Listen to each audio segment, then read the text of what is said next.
Benvenuti o bentornati sul mio canale. Oggi vi mostro la versione fisica di Indiana Jones and the Last Crusade, l'ultima crociata.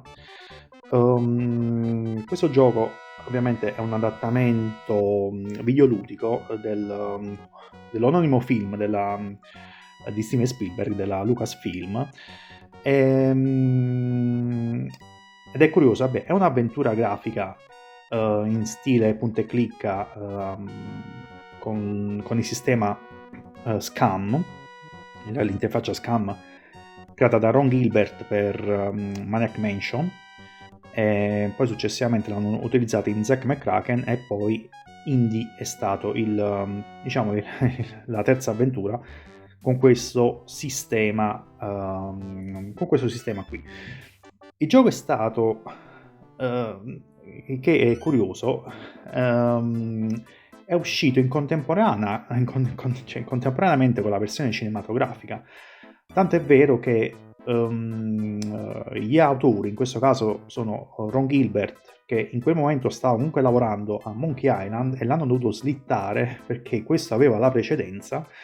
David Fox, che è comunque reduce da Zack McCracken, e Noah Falstein. Inizialmente doveva essere solo Noah Falstein a occuparsi del progetto, ma aveva tutta una sua idea di fare una sorta di avventura interattiva con delle sceneggiature, diciamo, tagliate, appunto di Indiana Jones. Non c'era molto tempo a disposizione, c'erano solo 6 mesi, pensate. Hanno iniziato lo sviluppo a dicembre dell'88 e per luglio dell'89 il gioco è uscito. Il film è uscito, mi sa, un mese prima, a giugno, quindi diciamo erano dei tempi. Come dicevo prima, gli autori hanno avuto solo modo di vedere la sceneggiatura, leggere la sceneggiatura e avere qualche foto di scena, non di più. Quindi non hanno visto il film sostanzialmente, il che è eccezionale, perché comunque, considerando chi ha giocato al videogioco, vede molte cose comunque similari al film, diciamo, però sembra essere stato preso dal film, invece no, hanno lavorato bene di fantasia. E addirittura ci sono anche delle scene tagliate nel videogioco, tipo la box all'inizio, ci sono... non ricordo esattamente, comunque ci sono alcune scene che poi hanno tagliato nel film finale. Diciamo, questa sì, adesso non vi racconto tanto del gioco, poi eventualmente in futuro vi porterò un long play con tanto di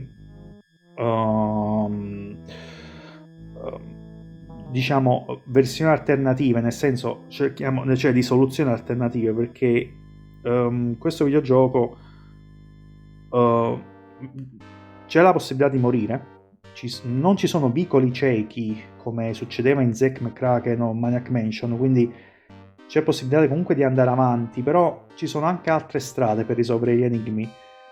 Si può fare a pugni, per esempio ci sono delle parti action, ci sono altre vie proprio, altre strade, e poi ne evitiamo altre.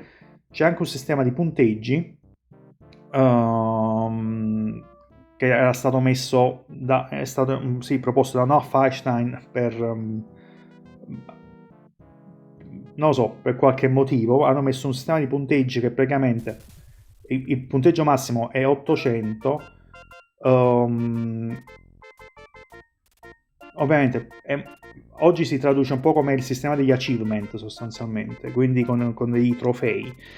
Se si risolve l'enigma in un certo modo si prendono 8 punti, se si risolve l'enigma combattendo, per esempio, si prendono meno punti, quindi alla fine della storia avremo 8 punteggi, cioè 8 punti sul totale di 800, che poi appunto, se si ricomincia il gioco oppure si riprende un salvataggio per rifare gli enigmi in un altro modo, questi punteggi si sommano al totale sostanzialmente dell'avventura. E io sono riuscito a totalizzare 780 su 800, quindi mancavano solo 20 punti per il massimo, però non è una cosa molto facile in realtà. Ho usato anche dei trucchetti, devo dire, per la sezione dei combattimenti, Poi magari vi farò vedere se riuscirò comunque ad adempiere allo scopo di raggiungere gli 800 punti. Lo farò nel mio long play che avrà successivamente, non so ancora quando, però vabbè, seguitemi e lo vedremo insieme. Comunque per ora guardiamo la scatola. Allora, questa è la versione originale americana, pensate, è una vera chicca, sono orgoglioso proprio di averla, anche perché è nuovissima, cioè è praticamente immacolata.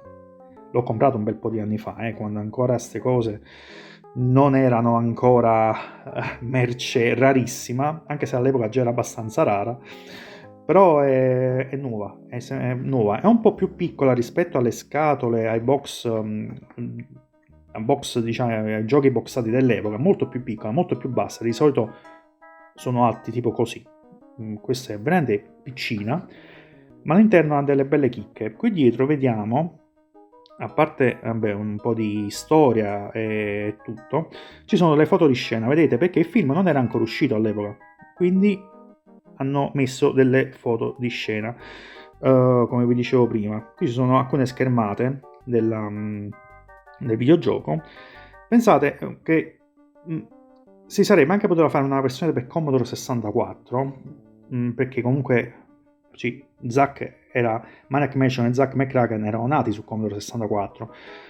E stesso David Fox dice tutt'oggi non sarebbe stato impossibile, solo che avrebbero dovuto fare un downgrade dell'engine SCAM, perché all'interno ci sono anche delle sezioni di combattimento e la sezione dell'aeroplano dove si guida un biplano, avrebbero dovuto fare un po' di modifiche. Non era il caso, poi all'epoca appunto non c'era tempo, già hanno fatto questo prodotto in soli 6 mesi, che è veramente pochissimo considerando i tempi. Questa è la versione per Atari ST, tra l'altro, quindi è una versione 16 colori. Questi sono i floppy disk, ne sono 4, no, sono 5 floppy per la versione Atari, sì, 1, 2, 3, no, ne sono 6, ben 6. E questa è la cosa, questa è veramente una chicca, questa è una cosa fantastica. Questo è il diario, scusate, sì, è il cavalletto qui. Questo è il diario del Graal, vedete? Questo è il diario di Henry Ford, Henry Ford, sì, Henry Jones, scusate, il padre di Indiana Jones. Questo è tutto il suo diario, vabbè, tutto scritto in corsivo per lo più, in inglese ovviamente, con tutte anche le macchie, tutte cose che lui ha raccolto negli anni per la ricerca del Sacro Graal, vero, Ufficio Telegrafico di Roma. È fantastico, queste cose qui oggi purtroppo non si trovano più, nei videogiochi, perché all'epoca comunque c'era una cura particolare. Questa è veramente una vera chicca, diciamo triplica il valore della versione boxata. Vedi, ci sono proprio tutte le lettere, uno poi se lo deve leggere per bene per capire bene cosa c'è all'interno. E tra l'altro questo manualetto contiene anche degli indizi per superare la parte finale del gioco, che ci sono alcune trappole, alcune prove da superare che normalmente senza una guida vengono difficili da fare, quindi diciamo è anche una sorta di seconda protezione anticopia. Ma io ve lo sfoglio tutto, poi comunque vedi, qua c'è una mappa, c'è una sorta di riferimento. Questa è, esatto, dovrebbe essere tipo la terza prova, sì, è la terza prova dove bisogna appunto camminare su, sì, diciamo il salto della fede si chiamava. E qui c'è un modo effettivamente perché indica come superarla quella parte. Beh, ovviamente oggi ci sono le soluzioni, anche all'epoca era così, però per chi aveva il gioco magari piratato e senza uno straccio di soluzione da recuperare da qualche parte, quelle 3 prove erano abbastanza complicate da da superare, dovevano essere fatti in un certo modo. Allora, questo è bellissimo, veramente ragazzi. Poi tra l'altro ho detto, è immacolato. Chi l'ha tenuto l'ha tenuto benissimo. Vabbè, cartoline varie che uscivano comunque all'interno dei videogiochi. Questo invece è il manuale, si apre così, in realtà si sfoglia in questo modo. Ci sono ovviamente tutta una serie di cose, qui dietro è vuoto. E poi abbiamo la protezione anticopia, questo credo sia una sorta di pubblicità. Ecco la protezione anticopia, tra l'altro questa la vediamo uguale in Maniac Mansion, che ho anche, tra l'altro, anche versione boxata, e anche Zack mi sa che ha questo tipo di copia. Praticamente il gioco usciva con questa pellicola rossa, perché in manuale, cioè c'era questa translation table in questo caso, questo perché a un certo punto del gioco, all'inizio, noi verremo chiamati da Donovan per farci tradurre una tavola e ci verrà poi proposta la protezione anticopia, in quel caso lì. Se la facciamo bene, ovviamente possiamo andare avanti nel gioco. Se è male, Donovan ci caccerà a calci perché abbiamo tradotto male la tavola. E diciamo che il gioco non si chiude, però non possiamo più andare oltre. Cioè, quindi possiamo vagare tra l'università e la casa di nostro padre. Sostanzialmente, vedete qui, è tutto, diciamo, crittografato, però se ci passo sopra la pellicola rossa, ovviamente vedo le lettere e i simboli sotto che mi servono per passare la protezione anticopia. Un po' scomodo, ovviamente, questi sistemi all'epoca erano fatti molto, molto così, sono migliorati poi col tempo, però sì, questo era uno dei tanti modi per cercare di scoraggiare la pirateria, perché ovviamente all'epoca poi uno pensa, vabbè, ma me lo faccio anche io un coso così e questo me lo fotocopio, sì, però dovete pensare che all'epoca magari le fotocopie a colori non erano così comuni. Copiarle a mano una alla volta, sì, era fattibile, però ovviamente era una faticaccia perché sono tantissimi numeri, tantissimi simboli. Si poteva fare una fotocopia a colori, sì, magari credo ci fossero già all'epoca, fossero estremamente costose, non lo so, però hanno pensato bene di fare questa cosa a colori, che fotocopiata in bianco e nero ovviamente è illeggibile con questa cosa qui. Quindi è un sistema comunque, diciamo, blando, perché comunque è superabile anche fisicamente, però ho detto magari oggigiorno, adesso all'epoca non so poi com'era la situazione delle copie a colori. Comunque, poi niente, vabbè, per quanto riguarda le versioni di questo gioco, è uscita prima in versione 16 colori, che ha dei toni molto saturi in realtà. È carina come versione, però in questo caso la versione 256 colori uscita poi poco dopo migliora molto la qualità del gioco, anche dei dettagli, ci sono molte cose interessanti. La 16 colori è carina, se non sbaglio la versione Atari ST è 16 colori, un po' come la versione Amiga, perché comunque è la stessa cosa, perché è la prima versione uscita. Poi successivamente è uscita per FM Towns, per DOS è uscita in versione 256. Le musiche, l'audio in questo caso, sì, c'è il tema di Indiana Jones, ci sono poche musiche nel gioco, diciamo la maggior parte è piuttosto muto. Gli effetti sonori anche non sono effetti sonori veri e propri, hanno preso dei campioni di MIDI, no? Di tracce musicali per fare dei suoni tipo la porta che si apre, che si chiude e cose così. Nulla di particolare, pensando che comunque si stava venendo dallo SCAM che supportava solo il PC speaker, quello interno, il bip interno del PC. Questo almeno già perlomeno supporta la D-Lib e la Roland MT32, almeno c'è stato un passo avanti, però è ancora abbastanza scarno a livello di suono.